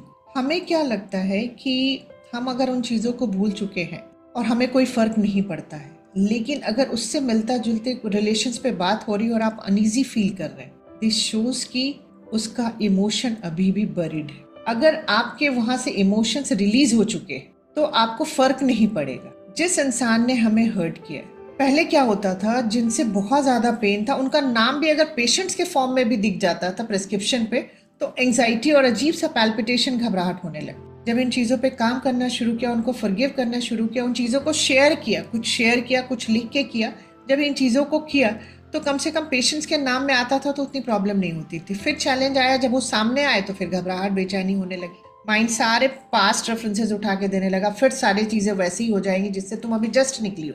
तो लगा नहीं यार अभी और काम करना है, इमोशंस अभी भी बचे हैं वहां पे इन द फॉर्म ऑफ वल्केनो। किसी ने उसमें आग डाली नहीं कि वो पूरा फटेगा, तो लगा चलो और काम करना फॉरगिवनेस पे। और आज करते करते ऐसा हो गया है कि वो आते हैं, उनका पैर भी छूते हैं, चाय कॉफी भी पूछते हैं और एकदम कूल रहते और आके अपना सेशंस कर लेते। तो जो बताने का पर्पस ये है कि इससे आप समझिए कि वो हर्ट के इमोशंस वहां से रिलीज हुएंगे, ये बहुत इंपॉर्टेंट पार्ट, राइट। उसके बाद आता है लॉन्ग स्टैंडिंग रिजेंटमेंट होता है, अपनी बात कह नहीं पाते हैं ना तो ये रिजेंटमेंट पर चले जाते हैं। और ये मैं आज आपको एक चीज बताती हूँ, जब हम लोग छोटे थे तो कहा जाता था कि ये उनको होता है जो कार्मिक कुछ उनके डेट होते हैं जिसको उनको पूरा करना होता है, इसलिए इस तरह की डिजीज मिलती है। लेकिन आपको पता है आज का साइंस क्या कहता है, इसको नाइस मैन डिजीज कहा जाता है। जो लोग बहुत नाइस होते हैं ना, जो बहुत प्यारे इंसान होते हैं, जो किसी को हर्ट नहीं करते, चाहे उनको दुनिया कितना भी हर्ट करे, ये उनको होता है, इसको नाइस मैन डिजीज कहा गया है। तो आज के बाद अगर आप किसी भी इस तरह के लोग से मिलते हैं, बस इतना जान लीजिए वो बहुत प्यारी सोल है, जिन्होंने हर्ट्स लिए तो है, दिया नहीं है किसी, लेकिन अब हमारी रिस्पॉन्सिबिलिटी बनती है उनको हील करने में उनकी मदद कर, राइट। तीसरी चीज क्या होती है, डीप सीक्रेट और grief eating away at the self. वही है कि मतलब बहुत ज्यादा पेन और हर्ट्स उनके अंदर स्टोर होने से वो धीरे धीरे उनको खुद के उनके सेल्स को खाने लगे, और एक समय के बाद ना वो अपने आप से भी हेट्रेड डेवलप हो जाता है, होपलेस हो जाते हैं ये लोग लाइफ में कि अब कुछ भी मेरी लाइफ में बदल नहीं सकता, बदलाव नहीं हो सकता, अच्छी मतलब मेरी लाइफ में कुछ भी अच्छा नहीं हो सकता। इसलिए मैं कहती हूँ जब हम यूनिवर्सल लॉ सब सीखते हैं ना, तो कितना भी टफ सिचुएशन आता है ये तो पता है, जब 4 सीजन को कोई रोक नहीं पाया, लॉ ऑफ रिदम क्या कहता है कि आज गर्मी है तो कल जाड़ा आएगा ही आएगा, कल जाड़ा है तो फिर बारिश को भी अपने टाइम से आना ही आना है। अगर हम लॉ ऑफ रिदम को समझते हैं तो हम ये समझते हैं आज दुख है तो कल सुख आएगा ही आएगा, और आज सुख है तो दुख भी फिर आएगा, क्योंकि बदलता रहेगा ये, राइट। उसके बाद आता है रिप्रेस्ड एंगर। इनके अंदर भी एंगर रिप्रेस्ड रहता है, क्योंकि अपनी बात ये बोल नहीं पाते, अपने को कभी जस्टिफाई नहीं कर पाते हैं, ये अपनी सच्चाई को सामने रख नहीं पाते लोगों को, और लोग जो इनके बारे में अज्यूम करते हैं या इनको ब्लेम करते हैं, एक समय के बाद ये एक्सेप्ट करना शुरू कर देते हैं। ये कभी भी अपने को जस्टिफाई नहीं करते कि नहीं मैं सही हूँ, आपने मुझे गलत समझा। ये अपने अंदर चीजों को स्टोर करते चलते, और इनको ना एक फीलिंग ऑफ एम्प्टीनेस होता है। इनके पास सब कुछ होता है, पूरा वेल्थ होगा इनके पास, पूरा भरा पूरा परिवार होगा, बट इनके अंदर में एक खालीपन ये महसूस। और एक चीज जो इनके अंदर जो होती है कि बहुत बार चूंकि इतना हर्ट पेन मिला होता है ना, ये बहुत बार अपने आप को कहे होते हैं I don't want to live, मतलब ये बहुत बार डेथ विश कर चुके होते हैं अननोइंगली। और जब ये डिजीज होती है, और जब हम लोग बहुत सारे लोगों पे भी काम किया तो पता चला, जैसे मेरी फैमिली में एक है, जब हम लोगों ने उनसे पूछा तो बोले हाँ मैं जब भी परेशानी होती थी तो मेरा यही थॉट पैटर्न रहता, I don't want to live, please God help. और जब इतना बड़ा चैलेंज उनको आया तो उन्होंने कहा मैं अब इसको निकालूं कैसे श्वेता। क्या निकाला, वो जीत गई है अपनी जंग, उनको भी 4th स्टेज का था, now she is disease free. और मेरे फैमिली मेंबर्स हैं तो हम लोग उन पे काफी काम कर भी पाते हैं, उनसे सारे हमारी बातचीत भी होती रहती है। उसके बाद आता है एडिक्शंस के लिए। अगर हम बात करते हैं तो आज एडिक्शंस भी बहुत कॉमन हो रहा है, और एडिक्शंस के लिए हम लोग बहुत बुरा समझते हैं, लेकिन मैं आज आपको बताती हूँ जिनको भी एडिक्शन है ना, उनके में सेल्फ लव जीरो होता है, वो खुद से प्यार नहीं करते, इसलिए वो अपने को डिस्ट्रॉय करते। और एडिक्शन जिनको होता है ना, वो खुद से भागते हैं, सिचुएशन से भागते हैं, इसलिए वो एडिक्शन में जाते हैं ताकि वो थोड़ी देर के लिए अपनी उन सिचुएशंस को, पेनफुल इवेंट्स को, पेनफुल लाइफ को भूल सके। वो ये अच्छे से जानते हैं कि इसको मैं से भूल सकता हूँ अभी फॉर टाइमिंग। एडिक्शन में जाने से उसका सॉल्यूशन नहीं है, इसीलिए हम कहते हैं ना इमोशनल क्वेश्चन पे हमें ज्यादा काम करने की जरूरत है, आईक्यू से ज्यादा ईक्यू पे काम करने। मैंने इन चीज को सीखा कि ईक्यू भी वूम में डेवलप हो जाता, आईक्यू भी वूम में डेवलप हो जाता, तो लगता आईक्यू से ज्यादा, क्योंकि जितने भी हम मदर्स को बात करते थे सबको बहुत ही अच्छे आईक्यू का बच्चा चाहिए था, फिर उनको समझाया आईक्यू कम भी रहा तो चलेगा, ईक्यू का देखो, क्योंकि आज जितने भी ऑन द टॉप हैं उनका ईक्यू अच्छा है, उनका आईक्यू नहीं अच्छा है। मैक्सिमम ग्रेजुएट भी नहीं है, जो सबको पढ़े लिखे लोगों को अपने यहाँ एम्प्लॉय करके रखा है, जो रूल कर रहे हैं वर्ल्ड को, दे आर नॉट ग्रेजुएट। तो इन लोगों में क्या होता है कि ये सेल्फ से भागते, सिचुएशन से भागते हैं, सेल्फ लव जीरो होता है, बहुत ज्यादा फियर में रहते हैं, इसलिए इनको कुछ ऐसी चीजों का सहारा लेना होता है कि थोड़ी चीज के लिए ये चीजों को भूल जाए, और अपनी ही फीलिंग से डरते हैं, ये अपनी ही फीलिंग से भाग। और मैं कहती हूँ कि जिनको भी एडिक्शन है ना, उनको एक्सेप्ट कर लीजिए जैसे वो है, और उनको सेल्फ लव सिखा दीजिए। और सेल्फ लव सिखाने के लिए पहले आप उनसे प्यार करना शुरू करिए, उनको हर छोटी छोटी चीज के लिए अप्रिशिएट करना शुरू, हर चीज के लिए उनको थैंक यू बोलिए कि आपने ऐसा किया, आप कितना अच्छे से कोई चीज को करते हैं, तो धीरे धीरे आप देखिएगा उनका एडिक्शन कम हो, क्योंकि उनको किसी के थ्रू ये पता चलने लगेगा कि यस आई एम वर्दी, आई एम गुड इनफ। आज तक उन लोगों से हम क्या करते हैं, आज तक हम लोग भी वही करते आए, नफरत की नजर से देखते आए, अरे एडिक्शन है, इसको इतना सारा एडिक्शन है, ये बुरा इंसान। वो बुरा इंसान नहीं है, वो तो खुद ही परेशानियों में है, पेन में है, हम उसे जज करके लेबल कर देते हैं, हम उसकी सिचुएशन में को हमने नहीं जिया है, हमें नहीं पता उसने क्या क्या फेस किया है।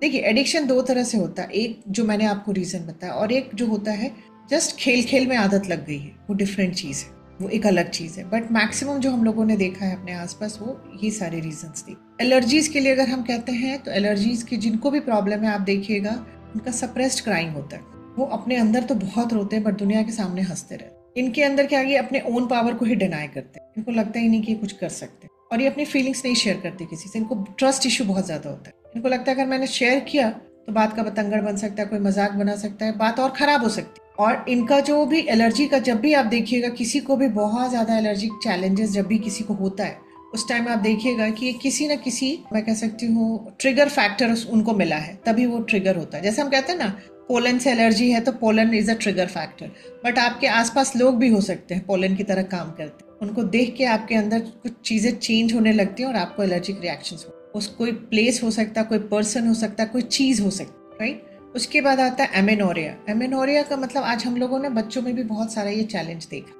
सेकेंडरी एमेनोरिया बहुत कॉमन होता जा रहा है। डिलेड पीरियड्स, इरेगुलर पीरियड्स बहुत कॉमन। ये भी है डिसलाइक फॉर द सेल्फ। उन बच्चों में सेल्फ लव जीरो है, वूम से ही स्टार्ट हुआ है। मैक्सिमम लोगों को मैंने अभी काउंसिल किया है और पूछा है, रूट तक जाने की कोशिश की है, तो जब वो बच्ची वूम में थी तो मदर को सबसे ज्यादा टफेस्ट जर्नी उसकी वो 9 मंथ। जितने भी अभी मैं गर्ल्स में चैलेंजेस देखा है मैंने, उसमें मैक्सिमम चीजें वूम से मिली है। उसके बाद 4-5 साल के बाद लाइफ में मेरे पास जो सबसे कम उम्र की बच्ची आई थी, जो सच मायने में फ्रीज स्टेट में थी, शी वॉज ओनली 9 ईयर्स। मुझे बहुत दुख हुआ देख कर, क्योंकि 9 ईयर्स में तो मैं टेंशन और फियर और ये सब का नाम भी नहीं जानती कि टेंशन क्या होता है, डिप्रेशन क्या होता है। वो तो फ्रीज स्टेट में थी और उसकी यही थी, मतलब उसने बस एक ही चीज बोला कि आप मुझे मेंटल पीस अगर दे सकते हो तो मुझसे बात करो, नहीं तो लीव मी अलोन। मैंने कहा 9 ईयर्स में मेंटल पीस? फिर वो दोबारा नहीं टर्न अप हुआ मेरे। उनकी जब चाची से मेरी बात, उनकी चाची ही लेके आए थे। उनकी चाची ने बताया कि अच्छा हमारी ज्वाइंट फैमिली है, उनकी मदर सबसे बड़ी है, तो पूरे घर की जिम्मेदारी है, लुक आफ्टर नहीं कर पाती है। अब मैं समझती हूँ उसका क्वालिटी टाइम, जो लव लैंग्वेज था उसका क्वालिटी टाइम था। मदर उसको टाइम नहीं दे पाती। बोली जब भी अपनी मदर के पास जाएगी, तुम अभी जाओ, भी मुझे काम करने दो, मुझे काम से फुर्सत नहीं है, तुम अपना देखो जा करके, तुम जाओ चाची से पढ़ लो, तुम जाओ उनसे पढ़ लो। उसको माँ चाहिए थी। उनको क्या लगा कि पूरी फैमिली का सब काम लेकर के करके वो सबको खुश कर लेंगे, बट वो क्या कर रही है? जिस एंजल को इस दुनिया में लेकर के आए हैं उसी को पेन उनसे मिल रहा है। उस एंजल को सबसे ज्यादा पेन अपनी माँ से था, क्योंकि उनके पास मेरे लिए टाइम नहीं, और उसके अंदर वो बैठ चुका है कि she doesn't love me. But ऐसा नहीं, वो प्यार नहीं। उनकी चाची ने ये बताया प्यार बहुत करते बट टाइम नहीं दे पाते, क्योंकि जब तक वो फ्री होते हैं तब तक हस्बैंड आ जाते हैं उनके, तो फिर उनमें बिजी हो जाते हैं वो, और तब तक ये सो जाती है। बहुत सारी चीजें समझने की हम लोगों को जरूरत है, राइट। तो dislike of the self, fears as a role of female, हाँ ये बहुत बड़ा है। ये मतलब वो अपने फेमिनिटी को, अपने फेमिनिन होने को ही डिसलाइक करते। और डिसमेनोरिया का भी ये एक बहुत बड़ा कॉज है। उनको ये लगता है मैं लड़की बनी ही क्यों, मैं क्यों लड़की हूँ। Feels no joy being a female, ये मैंने भी जैसे भी आपको बताया। अनरिजॉल्व फीलिंग्स ऑफ गिल्ट, बहुत ज्यादा गिल्ट इन बच्चों में डाल। एनीमिया, एनीमिया भी ना कॉमन नहीं है बट कॉमन है, फिर भी यहाँ भी है। इसका जो पैटर्न होता है, थॉट पैटर्न होता है, that is lack of joy, not feeling good enough, angry at self for inability to control things, feeling that life is not going the way I want. आज बहुत सारे लोगों को मैं अपने आसपास देखती हूँ जिनका अनीमिया जो है कभी इम्प्रूव नहीं होता, वो 8-9 से ऊपर कभी नहीं जा सकते। उनके में ये चीज बहुत कॉमन देखी, feeling that the life is not going the way I want. ये रिजिडिटी का एक पार्ट है, क्योंकि लाइफ अपनी तरीके से फ्लो करे, हमारे और आपके चाहने से नहीं हो, तो फ्लो विद द लाइफ। उसके बाद anxiety, not trusting the flow and process of life. Anxiety का भी यही है, अगर हम एक्सेप्ट कर ले जो हो रहा है अच्छा हो रहा है, जो होगा वो अच्छा होगा, तो कितनी खूबसूरत लाइफ हो जाएगी। एंग्जाइटी तो नहीं होगा कम से कम, राइट। फिर आता है अर्थराइटिस। अर्थराइटिस के लिए जो हम लोग कहते हैं, ये सेल्फ क्रिटिसिज्म बहुत ज्यादा है। सेल्फ क्रिटिसिज्म और अदर्स को भी क्रिटिसाइज करते हैं, मतलब क्रिटिसिज्म इनका एक बेसिक नेचर हो जाता है। कुछ समय के बाद हर्ट सहते सहते, पेन लाइफ में आते आते इनका एक बेसिक नेचर हो जाता है क्रिटिसिज्म। ये ब्लेम करते हैं बहुत सारी चीज के लिए, खुद को ब्लेम करते हैं, बहुत सारी चीजों के लिए औरों को ब्लेम करते हैं। ये विक्टिमाइज्ड फील करते हैं अपने आप को कि मैं ही विक्टिम हूँ, दुनिया मेरे ही पीछे पड़ी है, सारा दुख भगवान ने मेरे लिए ही रखा, सबको अच्छे लोग मिले, सिर्फ मुझे ही बुरे लोग मिले। Holding on to own opinions and beliefs, ये अपने ओपिनियन और बिलीव्स को ही सच माने बैठे हैं, चाहे वो नेगेटिव और लिमिटिंग बिलीव्स ही क्यों नहीं। And they don't want to change their beliefs. अभी हमारे पास भी कुछ पेशेंट्स हैं जिन्होंने इस पे सब पे काम किया और she is disease free. Long term tension और anger in life, body is receiving conflict. Asthma, asthma जो इनको होता है वो inability to breathe for oneself. ये बहुत, जैसे मैंने लंग्स का बताया ना, कि लंग्स का काम होता है इनहेल और एक्सेल करना। जब लाइफ में वो सिचुएशन आती है जैसे मुझे सफोकेटिंग फील होता है, देन लंग्स के चैलेंजेस स्टार्ट हो जाते हैं। तो एस्थमा का भी यही बहुत बड़ा रीजन होता है। उनको लगता है कि मैं खुद के लिए ब्रीद ही नहीं कर सकती, मैं तो अपने लिए सांस लेने की भी मेरे पास फुर्सत नहीं, मुझे तो दिन भर दूसरों के लिए ही करते करते चले जाना है। इनके अंदर भी suppressed crime, reliving childhood trauma, इनके पास चाइल्डहुड ट्रॉमा होता है। और बहुत सारे बच्चों में मैंने, जिनको अभी बड़े हैं वो लोग, लेकिन जब मैंने उनके बचपन के बारे में पूछा तो पता चला कि ये उनकी बुलिंग वगैरह बहुत हुई थी। पेरेंट्स बहुत टॉक्सिक होने से, टॉक्सिक रिलेशनशिप था, तो वो उनको ये लगता था कि कुछ भी हो बट ये चीजें मुझे नहीं देखनी करके, नहीं चाहिए मुझे ऐसा। बहुत टॉक्सिक रिलेशनशिप पेरेंट्स का था। क्रॉनिक एंग्जाइटी एंड फियर में रहते हैं ये लोग। Wanting to protest but unable to do, ये चाहते हैं अपनी चीजों को प्रोटेस्ट करना और बताना कि नहीं ये गलत है, मत करो मेरे साथ, मुझे सफोकेशन फील हो रहा है, बट ये कर नहीं पाते। ये अपने लव्ड वन से ही डोमिनेटेड फील करते हैं। इनको लगता है कि सब मुझे डोमिनेट करता है और मेरी चीजों को कोई अंडरस्टैंड नहीं करता है। And basically they are over sensitive people. Right. उसके बाद आता है यूरिनरी प्रॉब्लम्स। इसमें आता है एंजाइटी। इन लोगों को, जिन लोगों को एंजाइटी का इशू होता है, holding on to old ideas, fear of letting go, disharmony in relationship, specially male and female. अगर यूरिनरी सिम्टम्स किसी को बार बार हो रहा है तो आप देखिएगा कि जो रिलेशनशिप मेल और फीमेल का है ना, स्पेशली मैंने ये देखा वाइफ हस्बैंड में, जब भी आपको एंजाइटी, टेंशन और सारी चीज़ें होंगी तो ये चैलेंजेस आते हैं। उसके बाद आ जाता है सिस्टाइटिस। अनरिजॉल्व इरिटेबिलिटी होती है, हैबिचुअल अनहैप्पी थॉट पैटर्न्स होते हैं इनके, burning feeling inside, can't get what you want, ये सारी चीज़ें देखने को। बॉयल्स अगर बार बार हो रहा है तो वहाँ भी सप्रेस्ड एंगर है, something stagnant finally coming to a head. Constipation, जैसा हमने बताया था कल भी, कि फियर ऑफ लेटिंग गो, ये they don't want to forgive anyone, they don't want to let go anything. उनको लगता नहीं ये जो मैंने संभाल के रखा है, टॉक्सिक चीज़ें, नेगेटिव चीज़ें, ये मेरी सारी संपत्ति है, इसको मैं नहीं गंवा सकती। बट अगर हम नहीं गंवाएंगे तो हम ये सारे चैलेंजेस में रहेंगे। और ये जिनको कॉन्स्टिपेशन का इशू होता है ना, वो most of the time past में रहते हैं। वो पास्ट की ही बातें भी आपसे करेंगे, देखिएगा। पता है, जब मैं ये थी तो मैं ऐसा करती थी, जब मैं इस पोजीशन पे थी तो मैं ऐसे करती थी, मैंने किसके लिए क्या नहीं किया है। मतलब 99.9% they live in the past only. Unresolved problems determined to carry on, resisting the flow of life, इनके साथ भी होता है। Not willing to release old feelings and beliefs, want to control everything, feelings of anxiety and unforgiveness, ये सारे constipations के thought pattern. Autoimmune disorders जो होता है, इन लोगों का भी इसमें क्या होता है, इसमें हमारा इम्यून सिस्टम हाइपर एक्टिव हो जाता है, हाइपर एक्टिवली काम करता है और हमारे अपने ही सेल्स को खाने लगता है। ये तो हम जानते हैं ऑटो इम्यून डिसऑर्डर में ये हो। लेकिन इनके अंदर का पैटर्न क्या होता है, ये बाहर तो बहुत हंसते हैं दुनिया के सामने, बट अपने अंदर में बहुत रोते हैं चीज़ों को। इनके अंदर बहुत ज़्यादा पेन होता है, हर्ट्स होते हैं, और इनको जो हर्ट्स और पेन मिले होते हैं ना, वो अपनों से मिले होते हैं। अपने बेस्ट फ्रेंड से मिला हो सकता है, अपने दोस्तों से मिला होता है, जिन पे उन्होंने विश्वास किया। वो सारी चीज़ें वो स्टोर करते जाते हैं क्योंकि उनको शेयर नहीं कर पाते। मैं एक ही चीज़ कहूँगी इस पूरे सेशन के एंड में कि अपनी चीज़ों को शेयर करना शुरू करिए। हम लकी हैं कि हमारे पास कोई दोस्त है, ट्रस्टवर्दी पर्सन है। अगर हम अपने इमोशंस को लेट आउट नहीं करेंगे, बोलेंगे नहीं किसी से, तो हम कभी भी हेल्दी नहीं रह सकते। मैं फिजिकल की भी अगर बात करूँ तब भी हम नहीं रह पाएंगे, राइट। तो इनके साथ यही होता है कि बाहर तो ये बहुत हंसते हुए आपको दिखेंगे, बहुत खुश दिखेंगे, बट अंदर में ये लोग बहुत रोते हैं। इनके अंदर ना डीप सीटेड ग्रीफ होता है और ये बहुत हद तक वोम, चाइल्डहुड, ये सब से भी आ सकता है।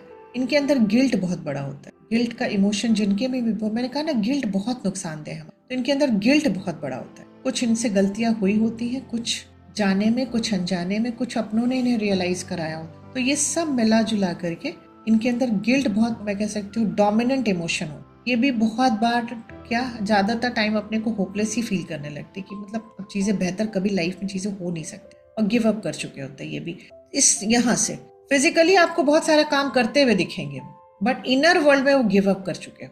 क्योंकि जब आप गिव अप करते हैं ना, तभी आपके अंदर के जितने भी जो ऑर्केस्ट्रा है ना, वो उसके अकॉर्डिंग चलता है जो आपके यहाँ चल रहा होता है। जो म्यूजिक आप यहाँ प्ले करेंगे वही सारे सेल्स प्ले करते हैं, राइट। उसके बाद आता है मेंस्ट्रुअल प्रॉब्लम्स में भी ज़्यादातर आज गर्ल्स को आप देखिएगा, फीमेल्स को देखिएगा, उनको भी अपने फेमिनिन होने का दुख होता है। मैं लड़की क्यों हूँ? उनके अंदर बहुत ज़्यादा गिल्ट होता है, फियर होता है और beliefs that these organs are sinful and dirty. ये शुरू से बताया गया है। तो इन लोगों को ये बहुत बड़ा मेंस्ट्रुअल इश्यूज उन लोगों को होता है जिनके थॉट पैटर्न्स ऐसे हो। सोरियासिस भी आज बहुत कॉमन हो रहा है, देखने को मिल रहा है। इसमें भी यही होता है, इनको हमेशा स्किन डिजीज जितने भी है ना, मैं आपको एक उसमें बता देती हूँ, ये लोग बहुत फियर में रहते हैं। Fear of being hurt, refusing to accept responsibility for our own feelings. वो अपनी फीलिंग्स की भी रिस्पॉन्सिबिलिटी नहीं लेते। बहुत इमोशनल इनसिक्योरिटी होती है इनके अंदर, होल्डिंग फीलिंग्स और fear that go against you, unresolved deep seated hurt feelings surfacing. जब भी इनके अनरिजॉल्व जितने भी फीलिंग्स है, जब भी वो सरफेस करेंगे, उनको चैलेंज देगा स्किन। और इनके अंदर बहुत ज्यादा फियर और हर्ट होता है इनके अंदर भी। रूट कैनाल जो है, रूट बिलीव्स बीइंग डिस्ट्रॉयड, जिनका भी दांत में रूट कैनाल जो इश्यूज होते हैं, उनके किसी आपने बहुत स्ट्रॉन्ग बिलीफ को अगर किसी ने तोड़ने की कोशिश की है तो उनको ये चैलेंज होता है। शोल्डर पेन्स भी कॉमन है, आप देखिएगा लेडीज को ज्यादा होता है शोल्डर पेन।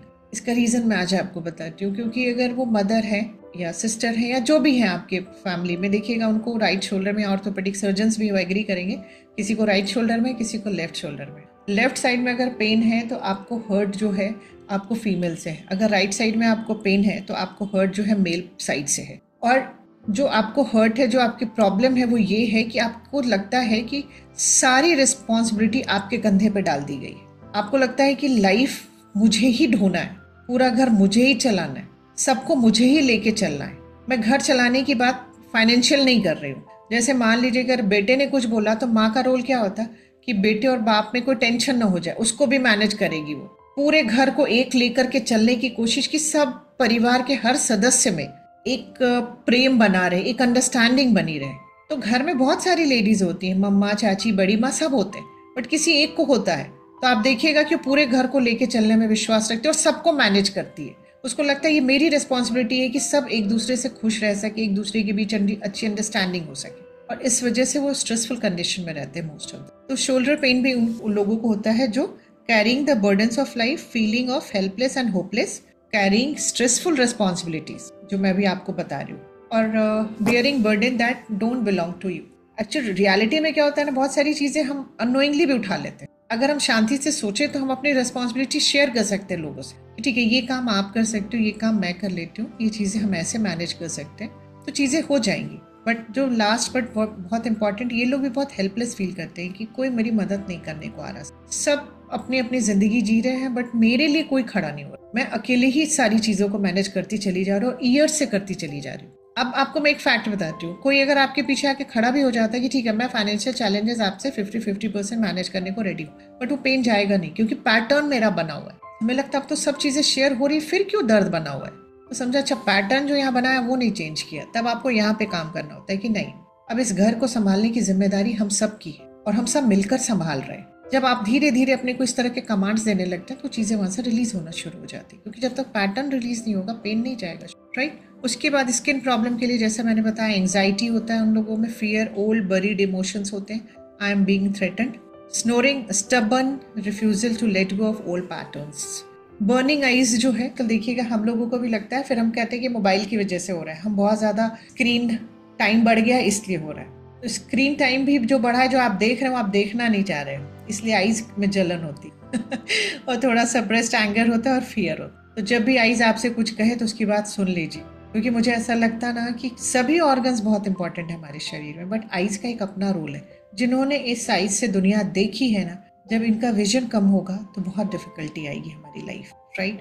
तो इनके साथ भी वही होता है, don't want to see what is going on, suppressed anger and fear. Hip problems किन लोगों को होता है, feeling of going forward in major decision, not wanting to accept present experiences, lack of emotional and physical support, fears making major decision, कोई भी major decision लेने में डर लगता है। उसके बाद हमेशा उनको लगता है कि मुझे इमोशनल फिजिकल सपोर्ट नहीं है। उसके बाद ये not wanted to accept present, और जो भी एक्सपीरियंसेस वो कर रहे हैं, जो प्रेजेंट मोमेंट में जो चीज़ें उनके पास आ रही हैं उसको एक्सेप्ट नहीं कर पा। एल्बो इश्यूज होते हैं, टेनिस एल्बो भी आज की डेट में बहुत कॉमन होता जा रहा है, मैं भी आए दिन देखती हूँ पेशेंट्स को अपने, तो मुझे टेनिस एल्बो है, मुझे टेनिस एल्बो है, तो अब समझती हूँ कि अच्छा, when we don't want to change in a new directions, कहने का मतलब अगर मैं पेन में हूँ और मेरे लाइफ में बहुत सफरिंग है, कोई मुझे ये साइन सिखाता और कहता है Shweta now you can change your life too, just इन चीज़ों पे काम करो, बट मुझे क्या लगता है कि नहीं, I don't want to change myself, मतलब मैं न्यू डायरेक्शन में मूव ऑन नहीं करना चाहती हूँ, तब ये पैटर्न अगर मेरा रहता तो इस तरह के चैलेंजेस होते हैं।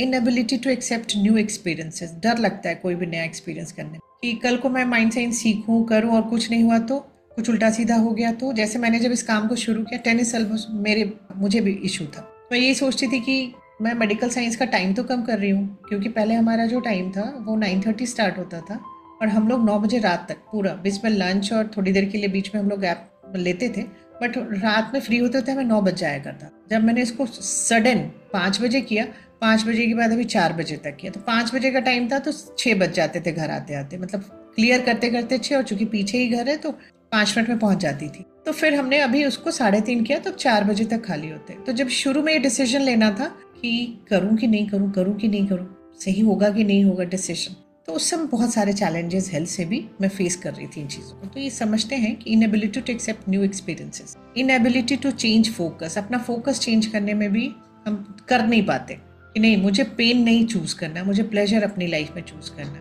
मुझे सफरिंग नहीं चूज करना अपनी लाइफ में, मुझे हैप्पीनेस चूज करना है। रेजिस्टिंग सेल्फ कॉन्फिडेंस नहीं, रेजिस्ट करते हैं, अगर आता भी है तो लगता है नहीं मैं कॉन्फिडेंट नहीं हूँ। Vitiligo, feeling completely outside of the things, lack of love in life, उसके बाद डायबिटीज, जजिंग सेल्फ और others, disappointed in life, ongoing feeling of sorrow होता है उनका, इमोशनल शॉक किसी भी फॉर्म में आ सकता है, आपने किसी अपने को किसी को खोया हो उसके बाद हो सकता है। Obsessed with wanting to control, ये लोग भी बहुत हद तक ऑब्सेस्ड होते हैं चीज़ों को कंट्रोल करने। उनको लगता है कि जो मैं सोचती हूँ ना वही सही है, चीज़ें मेरे अकॉर्डिंग होनी चाहिए, ऐसा नहीं होता। And ashamed of something you did in the past, कुछ चीज़ें आपने पास्ट में आपसे अननोइंगली नोइंगली हुई है जिसके लिए आप हमेशा अशेम्ड फील करते हैं, राइट।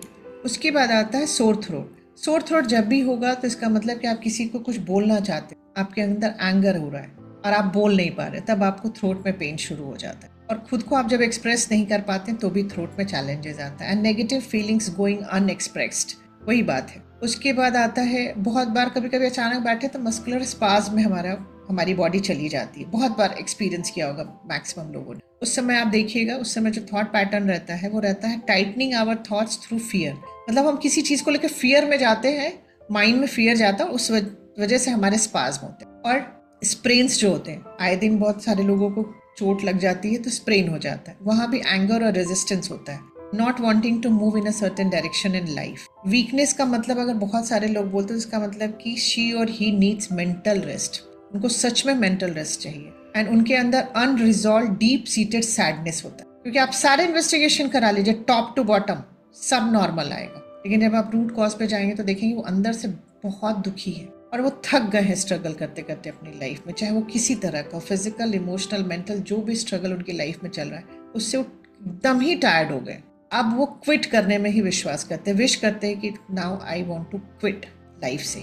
उसके बाद स्ट्रोक उन लोगों को होता है, उनका जो पैटर्न होता है rejecting life at a deep level, giving up, ये भी गिव अप कर चुके होते हैं। एक्सट्रीम रेजिस्टेंस होता है इन लोगों। इनका जो थॉट पैटर्न होता है रैदर डाई देन चेंज, मतलब वो चेंज नहीं करेंगे, खुद को मरना पसंद करेंगे। इम्पेशेंस विद सेल्फ और नॉट इम्प्रूविंग अ सिचुएशन, बहुत इम्पेशेंट होते हैं लोग, न सेल्फ में चेंज कर पाते हैं न सिचुएशन को एक्सेप्ट कर पाते हैं। फीलिंग ओवरलोडेड विद लाइफ, मतलब अपने को ओवरलोड फील करते हैं। माउथ प्रॉब्लम्स जिनको होता है, जिनको बार बार छाले हो जाते हैं, माउथ अल्सर्स हो जाते हैं या चैलेंजेस आते हैं, ये क्लोज माइंड पीपल होते हैं। In capacity to take in a new ideas होते हैं एंड अपने ओपिनियंस ये सेट कर लेते हैं। और जिनको होता है, इसमें 2 पॉइंट अभी मिसिंग है, वो ये कि वो कुछ बोलना चाहते हैं, वो बोल नहीं पाते, तो उनके कभी जीभ कट जाएगा, कभी गाल कट जाएगा, कभी दाने हो जाएंगे, क्योंकि वो कुछ बोलना चाह रहे हैं बट वो जानते हैं कि मैं बोलूंगा मुझे कुछ सुनेगा नहीं, और सुनेगा तो समझेगा नहीं, और समझेगा तो मेरा यकीन नहीं करेगा। और ये ज्यादातर अपनों के साथ ही होता है, जब हम कोई चीज अपनों से बोलना चाहते हैं,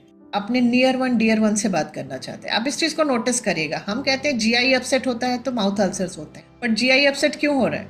क्योंकि किसी चीज को लेके हम फियर में हैं, फियर में गए हैं तो हमारा डिफेंस सिस्टम एक्टिवेट हो गया, और डिफेंस सिस्टम एक्टिवेट हो गया तो डाइजेशन को स्टॉप कर दिया उसने, जीआई सिस्टम को कहा तुम शांत हो जाओ।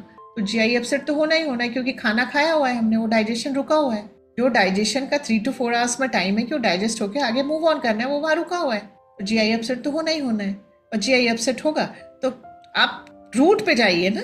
हम जीआई अपसेट को कहते हैं related with our mouth ulcers, but GI upset क्यों हुआ? रूट क्या था वहां? Fear, right. उसके बाद आता फाइब्रॉइड्स। फाइब्रॉइड्स उन लोगों को होता है nursing a hurt from a partner और योर लव्ड वंस, जो आपके आसपास अपने होते हैं। अनरिजॉल्व्ड एंड अनएक्सप्रेस्ड हर्ट्स होता है। आज मैं जिस तरह से फाइब्रॉइड इतना कॉमन देखती हूँ तो मैं यही सोचती हूँ बाप रे कितने हर्ट्स हो रहे हैं लोगों में, कितनी सारी चीजें हम स्टोर करते चले जा रहे हैं। इसमें एक हम लोगों के ग्रुप में भी है, उनको फाइब्रॉइड था, अच्छा खासा बड़ा फाइब्रॉइड था। उन्होंने जब इस कोर्स को ज्वाइन किया और उन्होंने इस पे काम करना शुरू किया, उन्होंने अपने चैलेंजेस सही किए और उन्होंने पूरा हमें रिटन टेस्टिमोनियल दिया है ग्रुप में कि मेरा फाइब्रॉइड ठीक हो। मेरा जो आपको बताने का यहाँ पर्पस है कि have faith in this science.